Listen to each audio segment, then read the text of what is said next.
There is a unique kind of pain that doesn't scream. It doesn't bleed. It doesn't beg. It just exists quietly beneath the surface, behind the routine smiles and the "I am fine" replies. And the most devastating part? It's not that no one knew.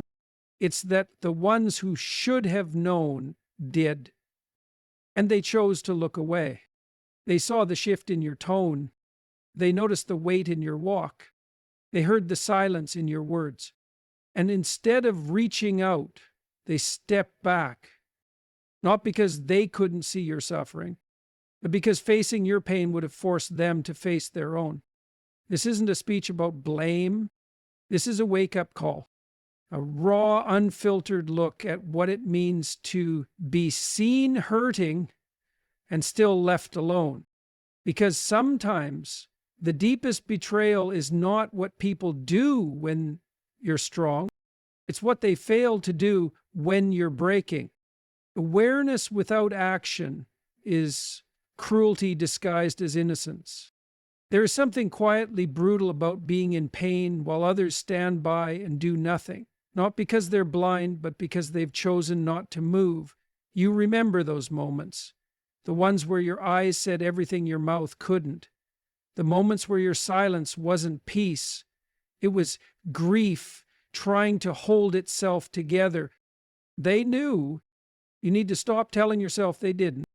You told them with your energy, with your withdrawal, with the way you stopped laughing as much, the way you stopped showing up fully, the way your words became shorter and your presence felt dimmer. You gave every signal you could, hoping someone, anyone, would notice that something was wrong. And they did. But they told themselves it wasn't their place. They told themselves you'd get over it. Or worse, they assumed your pain wasn't serious enough to interrupt their comfort. That's not kindness. That's not neutrality. That's cruelty dressed in passivity. We tend to believe that hurting someone requires action, a betrayal, a lie, a harsh word. But one of the most violent things a person can do is nothing when everything in your world is falling apart. When someone stands there, fully aware of your suffering, and they choose silence, that is not ignorance, that is neglect wrapped in a smile. There's a kind of self-deception that people live in, the kind that lets them sleep at night while someone they care about is in pieces. They convince themselves that not getting involved was the respectful thing, that keeping distance was a form of grace. But the truth is, their distance was self-protection. Their silence was a shield to avoid the discomfort of your reality. If someone can see you breaking and feel nothing stir within them, that is not someone who values you. That is someone who benefits from your strength, but disappears when your wounds start to show. And you internalized their lack of response. You started questioning your own worth. You asked yourself if maybe you were being dramatic, if maybe you were too much, too sensitive, too needy. But what you really were was human. What you really needed was support. And what they gave you was abandonment without the decency of honesty. They knew you were hurting, and they still did nothing. That's not innocence. That's a choice. And it says more about them than it ever will about you. Your suffering exposed the depth of their character. Pain is a revealer. It strips away the polite illusions, the rehearsed empathy, the surface-level concern that people wear like masks. And when life shook you, when the weight on your chest became too much to carry, it didn't just test you, it tested them. The ones who claimed to love you, the ones who said they'd always be there, the ones who smiled in your presence but vanished the moment you needed more than just their company. You needed their courage. You weren't asking for miracles, and you weren't expecting anyone to fix you. You just needed someone to stand beside you without flinching. But your suffering made them uncomfortable. It threatened their peace. It disrupted the illusion that everything was okay. And rather than face your truth with you, they ran from it. Or worse, they stayed, but they hardened. That's the moment you began to see clearly, not because you wanted to, but because you had no choice.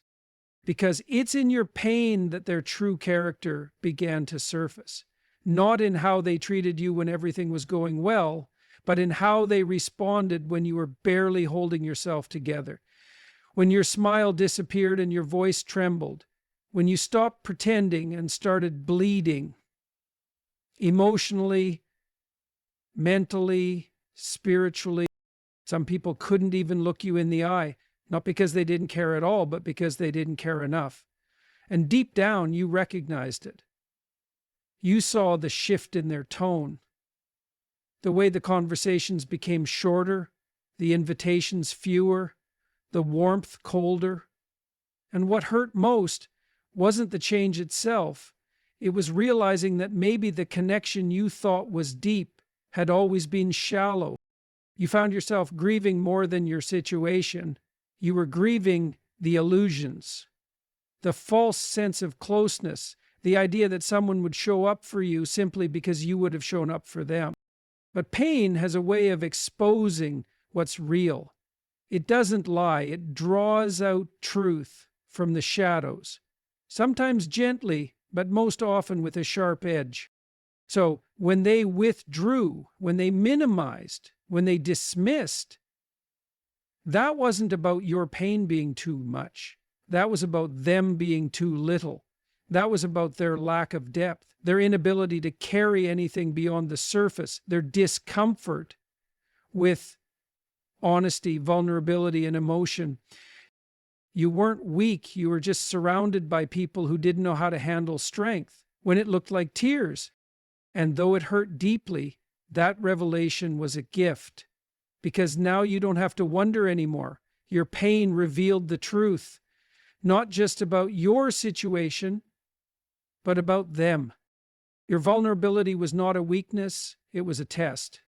In a world that teaches us to be guarded, to hide our wounds behind curated smiles and polished words, choosing to be vulnerable is one of the most courageous acts a person can commit. And you did that. You showed up, raw and real, even when your world was unraveling. You let pieces of your pain become visible, not because you were seeking attention, but because you were silently hoping that someone would care enough to lean in, to hold space, to just see you for what you were going through. You weren't being dramatic. You weren't being weak. You were being human, profoundly, unapologetically human. But instead of compassion, what met you was discomfort. Instead of support, you were met with deflection. People became awkward, distant, or even annoyed, as if your pain was a burden they never signed up to carry. But what they failed to understand is that your vulnerability wasn't a cry for rescue, it was an invitation for connection. It was a moment where you allowed someone into the deepest part of your reality, not to fix it, but to simply sit with you in it. And when they walked away, minimized it, or pretended not to see, it wasn't just rejection, it was a failure of empathy. Your openness became a mirror. It reflected back to them all the emotional work they never did, all the pain they suppressed, all the discomfort they never learned how to sit with. And rather than confront that, they projected the discomfort back onto you. They made you the problem. They accused you of being too sensitive, too emotional, too much. But here's the truth no one told you in those moments. Your vulnerability was not your flaw, it was their test. A test of whether they were capable of depth. A test of whether they could hold space for someone else's pain without retreating. A test of whether they could meet honesty with presence, not judgment.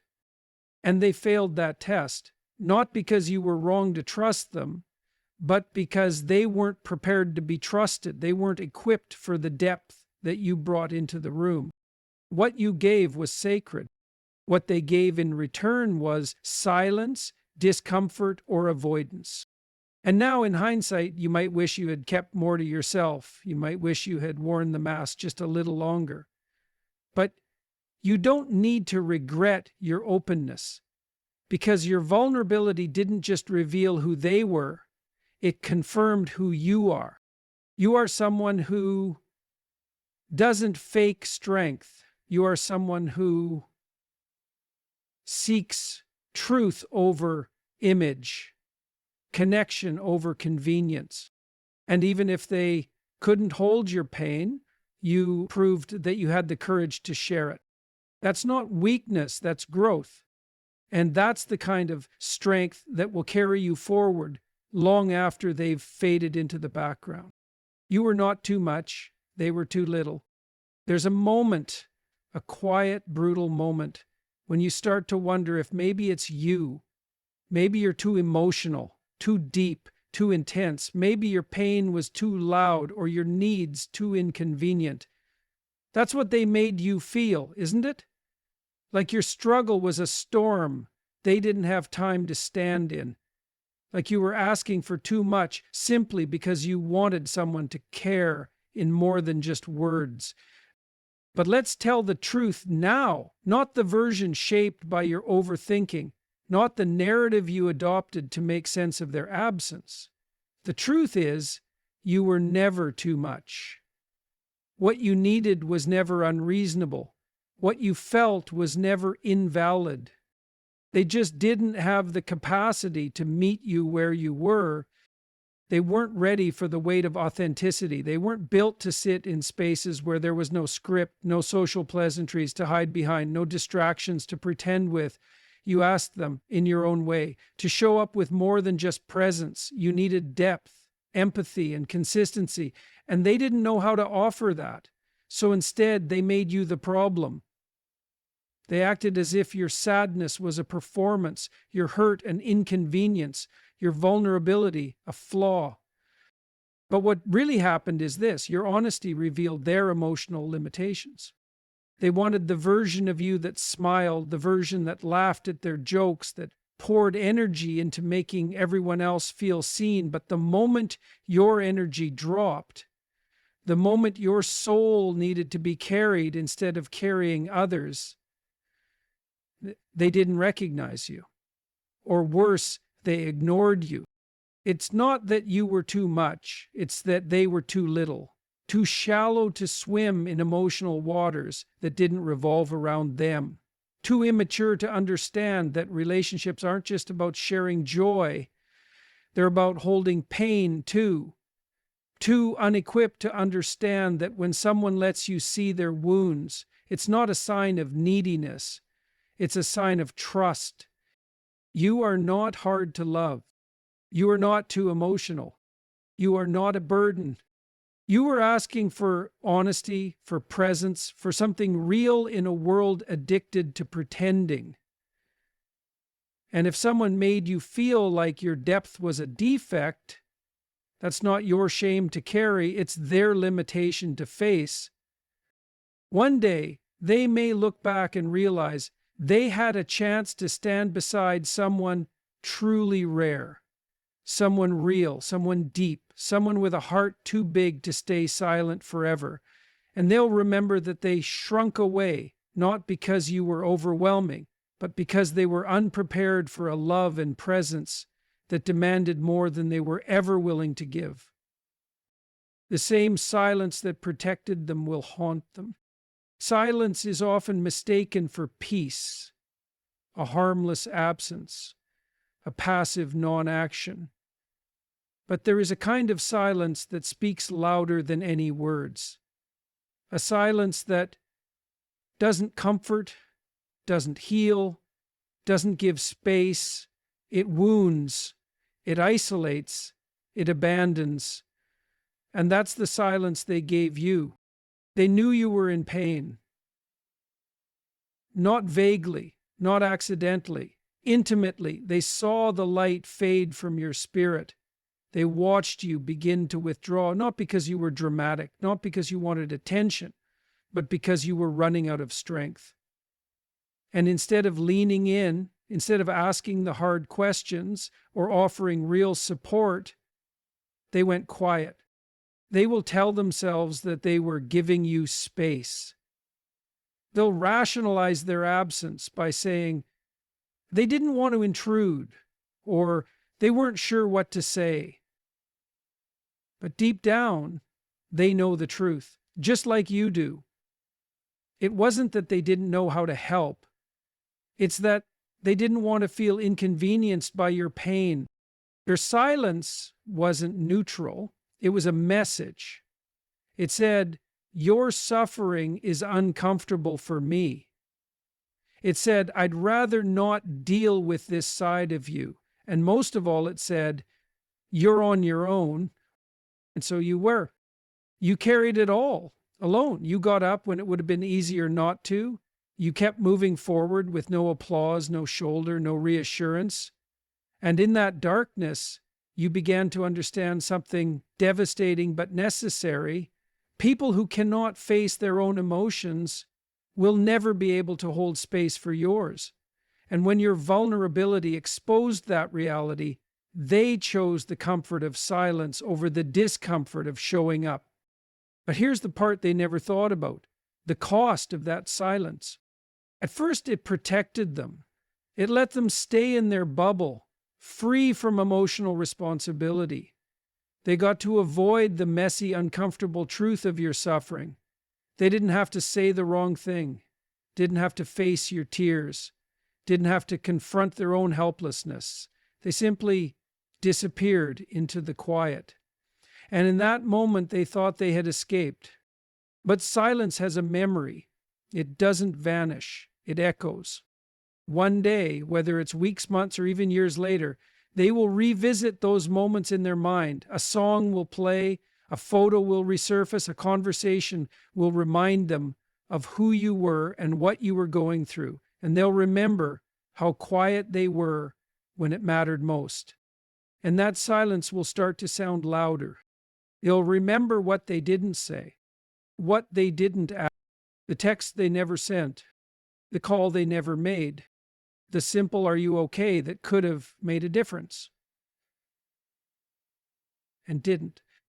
They'll remember how they chose their own comfort over your pain, how they rationalized doing nothing while you were silently praying for someone, anyone, to see that you weren't okay. And that realization, that weight, it will haunt them, because silence doesn't erase responsibility, it postpones it.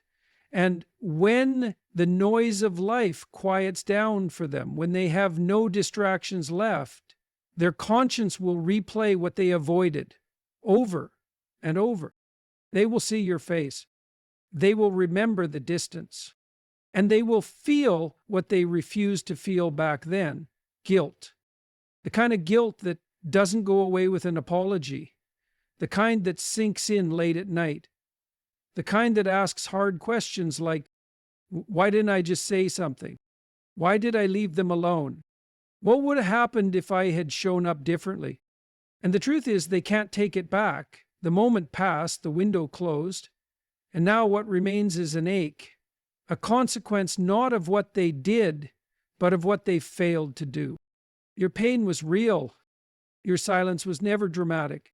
Your vulnerability was a lifeline, one they chose not to catch. You learned how to survive without them. You grew stronger, not because they helped you, but because you had no other choice. You rebuilt from the ashes of their absence. And maybe now you're not as open. Maybe now you've learned to be more selective about who gets access to your inner world. It's not bitterness. That's wisdom born from experience. They may still see you now, smiling again, standing taller, laughing more, and assume everything worked out. But what they don't see is what it cost you to get there. They don't know how many nights you cried in silence, how many mornings you forced yourself to rise from a bed that felt like quicksand. They don't know how much of your healing was built in isolation, not because you wanted it that way, but because no one else showed up when it mattered. And one day, when they remember all of this, when the guilt begins to grow, they'll want to reach out. They'll want to apologize. They'll want to explain. But by then, the silence they used as a shield will have become a wall. One they built, one they reinforced every time they chose not to speak. And that wall, it won't protect them anymore. It will trap them in the echo of everything they didn't say.